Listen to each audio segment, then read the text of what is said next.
All right, man. 210 Boxing TV. Here we are with Pound for Pound Entertainment CEO Santiago Chago Martinez. Big show coming on 420 Laredo, Texas.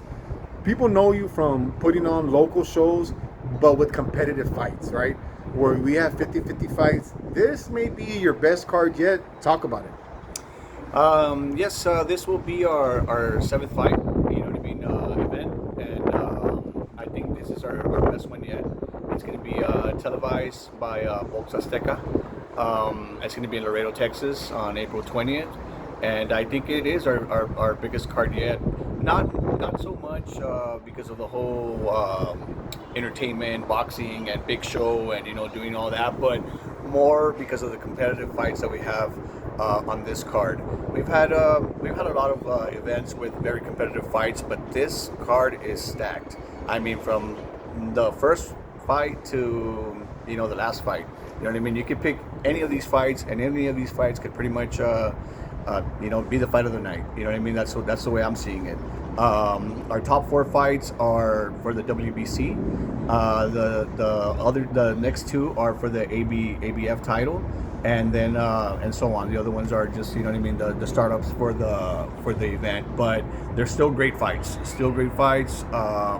We're very excited. Like I said, this is our seventh event, and for us to have this big promotion with some of the best fighters in South Texas or in all Texas, and then not only that, but now having a TV station backing us up, I think that's big. Yes, that's big for everybody. You know what I mean? That's big for other promotion companies. That want to be a part of it. But what's it called? We're here to work with everybody, and we're here to try to help all fighters to get known pretty much. Let's talk about these fights. The one fight, I mean, they all caught my attention, but the one fight the one fight that really caught my attention, we have Daniel Blancas, part of Benavidez' camp. He's in a fight Bruno Pola. Talk about that. You got an 8-0 against what's Bruno? I think 7-1.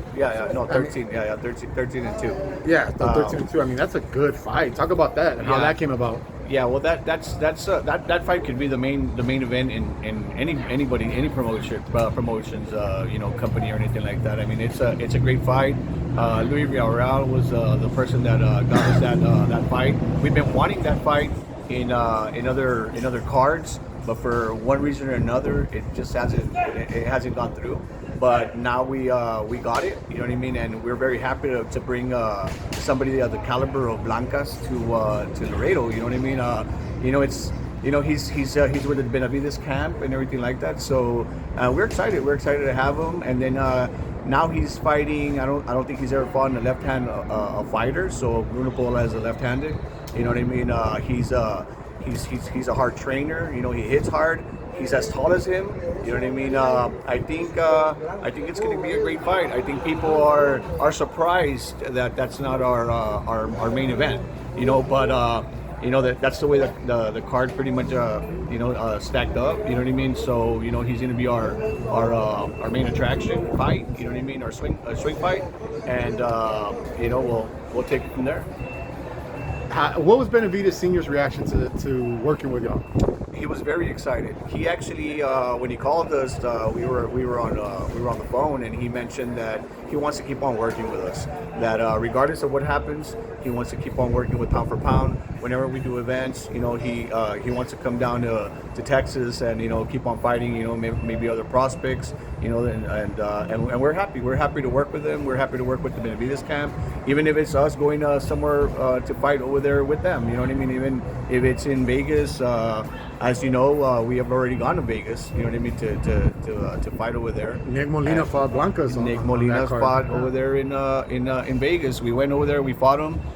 We came up a little bit short, but I mean, we're okay to fight. Like I said, since we're okay to fight with any promotion. We're not scared. We welcome everybody, and at the same time, we want to do the best. What's best for the team and the best for the fighters. Let's talk about the other fights. We got Felix Gadito Garcia in the main event versus Hugo Mariquin. How did that come about? That's like, damn. Yeah, that fight pretty much was made by a miracle, pretty much. We had Felix Garcia was actually fighting a kid from Africa, and for one reason or another, it fell through. The visa issues and all that. Right? Yeah, it's we hard just sometimes. it's the traveling, and all that. It was a good match because it's a WBC Intercontinental belt, so we wanted to make it an Intercontinental fight, but it fell through, and at the moment we realized it fell through. Mr. Ramos called me and he said, "Hey, you know what? Alex actually hurt Jorge Ramos, and Jorge Ramos is not going to be able to fight Hugo." So I just put two and two together, and I just called their camp, well, both camps, and I said, "Hey, what do y'all think about this fight?" And Felix Garcia had already, Felix's dad had already told me, "Hey, you know what? This fight's gonna come, sooner before. It's either now or." That's a hard fight. Because you told me Gatito's fighting this guy. I'm like, hey, bro, I don't know if Gatito beats him. I'm like, that's a hard fight. It's a test. It's a good test. But sometimes you have to test fighters to see what they're made of, and I think it's a great test for Felix, and it's a good fight for Hugo, because if he wins, well, now he's going to have the WBO and the WBC. So it's good for him, So it just made sense. Like I said, it was going to happen sooner or later. And sooner just got here a little bit too soon. So we're excited about that fight. We also got Juanito Garcia 4-0 against Gary Hampton 5-0. Yes. Like, man, that's going to be a banger. Travis Crawford is fighting, I believe, Alex Ramos, right? Alex Ramos, which is undefeated. Alex is also undefeated. They're also fighting for the WBC title. That fight, I like that fight. I like it a lot because of the styles. It's two different styles, and everybody knows in boxing that when it's two different styles, you're going to get a great fight. Styles make fights. Styles make fights. So we're very excited about that fight. You know what I mean? I think the crowd's excited about that fight too. One is a boxer, the other one is he likes to use his movement. He likes to a little bit of an orthodox style. You know what I mean? But I think it's a great fight. It's a great fight for the fans. Laredo wants to see it. It's a good test for Ramos, and it's a good test for Travis as well. They both want to get to the next step, so I think it's a great fight. What other fights are we missing? I know Chuy Maldonado is going to be on it. Who else is going to be on it? Maldonado and Serrano, their third fight. That's going to be their third fight. Two promoters already promoted that fight, so I said, why not be the third promoter to do the grudge match? You know what I mean? At the end of the day, what's it called? So I think it's a great fight. They're both 1-1. Let's see who gets the last one. You don't hate on anyone, right? You're out here just to do your own thing. You get along with everyone, right? I do. Nobody can say anything bad about you. But what I noticed, because I cover these local shows, what was the vision on doing stuff different? Where we're gonna do 50-50 fights. We're gonna bring celebrities to these events. Like we've had Marco Antonio Barrera, Austin Trout, that Mexican OT, Roberto Duran. This fight, we're gonna have Jose Benavides Sr., Orlando Canizales. What was the vision like? Well, I think what started off for me was going to one of the fights when I was younger. It was Orlando Canizales and Gabby Canizales, and it was in Laredo, Texas. I must have been about 12 years old, and I remember that when I saw that fight. I couldn't believe so many people. I had never been to a concert or anything like that, so I couldn't believe how many people were there just to see one or two fighters. You know what I mean? So that kind of opened the eyes, up for me, and I remember how good it was and how excited I was to see him. So I've always loved the sport. I've always watched the sport. You know what I mean? I've watched a lot of WWE as well. You know what I mean? Sir. So growing up, that's our generation, world class championship wrestling. So I kind of wanted to combine both of them. You know what I mean? Put the entertainment into boxing. Whenever I would go watch some boxing events, the events were good, the fights were good, but you already know that not all the fights are great. You know what I mean? So while you're there waiting for the guy that you actually want to watch or the boxer that you want to watch, I would always think, hey man, why can there be some music, or why can there be some entertainment, or this and that? So I said, because the fights can lag going from one fight to the next. Of course. It could be it could be 5, 10, 15 minutes between fights. So I always said, you know what? If I would ever do a promotion company or a boxing company, I would have entertainment in it.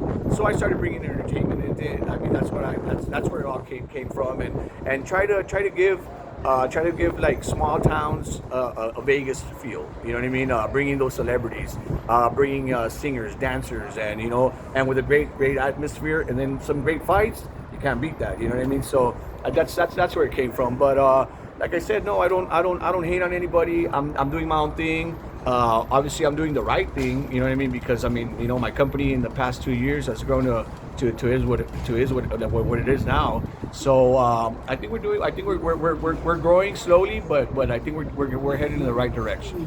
As you mentioned, in Vegas, right? These big events, like whether it's PBC or Top Rank, people, they don't show up to the main event.